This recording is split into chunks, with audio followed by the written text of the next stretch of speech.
There are few fast food desserts as decadent, satisfying, and dependable as the Blizzard. But you might be surprised to learn that this frozen treat technically didn't originate from Dairy Queen, and that it's not even ice cream.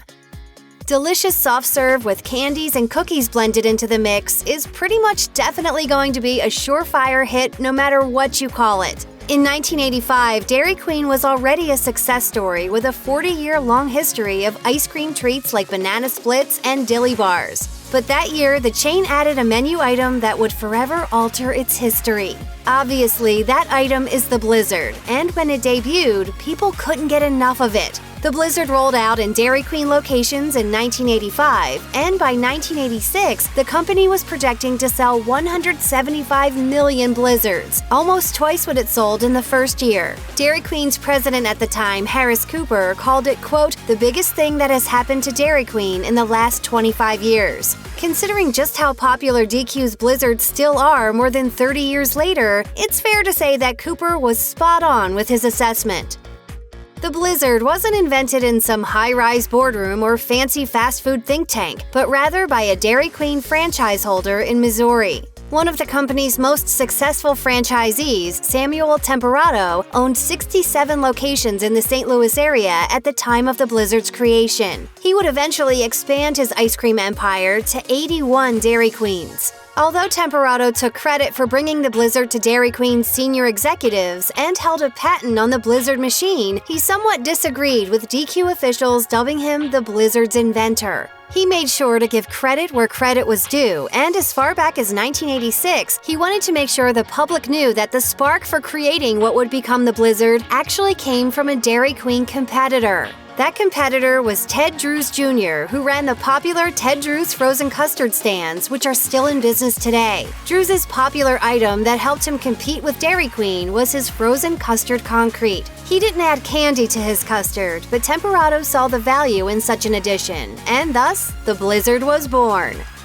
You would have been wise to purchase some Dairy Queen stock in 1984, right before the Blizzard launched. Needless to say, when you sell 175 million of anything, business is good and your stock price moves upward. To give you an idea of just how big an impact the Blizzard had on Dairy Queen's financial health, in 1985, the company reported a net income of $9.6 million with $151 million in sales. By 1986, financial experts estimated the company's net income to be $13 million from sales of $185 million. That's roughly a 26% spike in profit, and almost all of that was due to the Blizzard. At the time, Dairy Queen sold a 12-ounce Blizzard for just $1.29 and the 21-ounce version for $1.99. And it didn't take long for the company's stock to rise. In early 1985, it was at around $40 a share, but by mid-October, it had already risen to $72.50. For shareholders at the time, the only thing sweeter than the Blizzard itself was the wealth that came with it.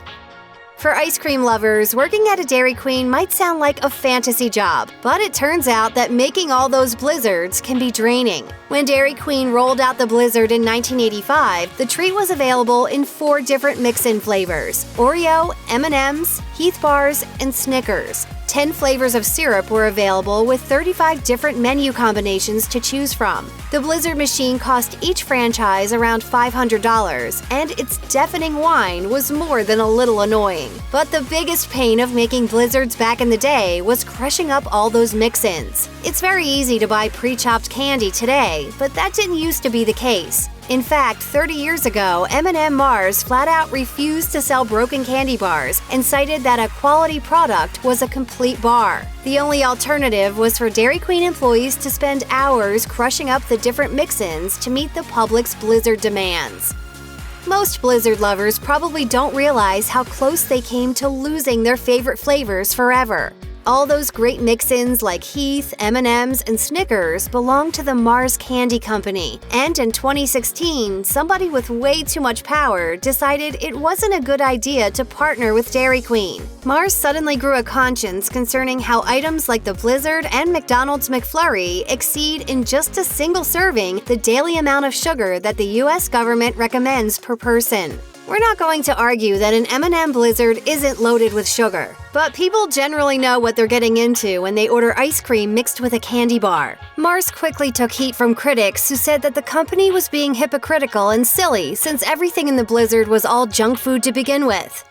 Mars eventually came to its senses, as you can still find mix-ins like Heath and M&M's on the Dairy Queen menu. You might think that Blizzards are one of the most famous ice cream-based treats in the country, but it turns out they're not made with real ice cream. That's right, this delicious frozen treat is an ice cream imposter. It's still a very real dairy-based product, but it can't be categorized as ice cream, and that has to do with the Food and Drug Administration regulations. The science geeks over at the FDA don't take their ice cream titles lightly. They require that for a product to technically be called ice cream, it must contain at least 10% butterfat or milk fat. This is also why McDonald's has shakes and not milkshakes. Dairy Queen Soft Serve only contains half the necessary butterfat to meet the ice cream requirement. There are also some specifics regarding air, which is added to the soft serve to help it become a little lighter for the blending process, which results in Blizzards melting quicker than your standard ice cream.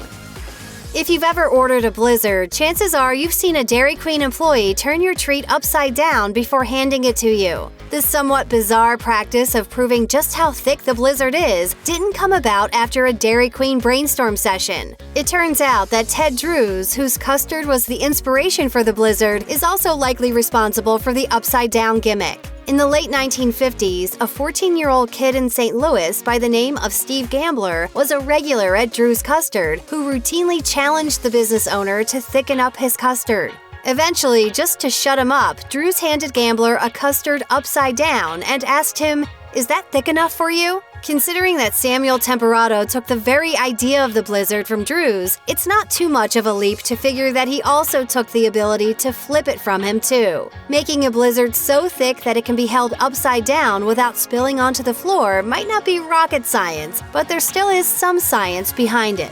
It's all about temperature and viscosity. The soft serve is stored at exactly 23 degrees Fahrenheit to ensure that it has the right texture. Emulsifiers, the magical ingredients that slow down the melting process of ice cream, give it a very high viscosity, allowing it to remain in its cup when flipped upside down. Dairy Queen, of course, wants to show off that Blizzard science with the upside-down test, and it could nab you a free treat. In 2015, the company announced that Blizzards that were not served upside down would be free. The policy used to vary from store to store depending on how the owner felt about pushing employees into odd customer interactions. But in 2016, it was announced that the offer would even be available in drive-thru locations. Whoa! You get 2 free ones for that. It turns out that an employee forgetting the upside-down test isn't the only way to get a Blizzard for free. Dairy Queen occasionally runs promotions to drum up excitement about its signature treat, and nothing gets people talking like free ice cream. In 2018, the chain was giving away free Blizzards in an effort to get people using its app. All folks had to do was download the app and create an account to get a digital coupon for a free small Blizzard. A blizzard's not a bad idea. That's why I was showing pictures of snow earlier, right? Kind of thinking cool thoughts all the way around. Getting a free dessert for using an app is fine and all, but it doesn't compare to the wow factor that happened in 2010. To celebrate the treat's 25th birthday, Dairy Queen unveiled the Blizzard Mobile. This food truck went on a 25-city tour across the lower 48 states and delivered more than 75,000 free mini Blizzards. If any proof was needed as to how popular the Blizzard Mobile was, Adweek summed it up perfectly with the headline, "DQ's Blizzard Mobile turns people into idiots." There are a number of articles floating around the internet that aim to end the debate once and for all regarding which Blizzard flavor is the best. But what many of these rankings fail to take into account is that in the United States, we're not even getting the full taste of the Blizzard's true coat of many colors. The most popular Blizzard flavor in the United States might be Oreo, but that's not necessarily the case overseas. For Dairy Queen patrons in Asia, the green tea Blizzard is all the rage. The company has been in China since 1990 and now boasts more than 700 locations in that country. In fact, Dairy Queen is so big overseas that they now serve 27 countries outside of the US. A big part of Dairy Queen's success in the foreign market has been finding the right flavors that could work in its existing menu and still appeal to a different customer palate. As Kevin Lee, a former manager at DQ International, told Fortune in 2013, you have to get to know your customer and offer flavors that cater to the local market. In northern China, people love strong flavors, but enjoy fruit-based desserts and less chocolate. In southern China, green tea-based flavors are more popular, and there's more consumption of chocolate, but it can't be the central flavor. Should you ever be lucky enough to visit Dairy Queen in another part of the world, you'll be able to indulge in Blizzard flavors like mango cheesecake and green tea almond. For the Blizzard's first 30 years, it was trucking along fine with different candies, cookies, and syrups blended into the soft serve. Then something new and wonderful happened in 2016. Dairy Queen decided to up its game and tunnel out a cavity of the Blizzard and fill it up with fudge, strawberry jam, or whipped marshmallow, calling the new offering the Royal Blizzard. Though it might sound a little bizarre, the name Royal Blizzard was a marketing gimmick designed to capitalize on Queen Elizabeth's 90th birthday. The customary red spoon was even temporarily switched out with a sparkly gold one. Because of course, the Queen isn't going to use a common peasant's red spoon when she enjoys her blizzards. Oh, there's fudge in here? Oh yeah, the Queen will devour this.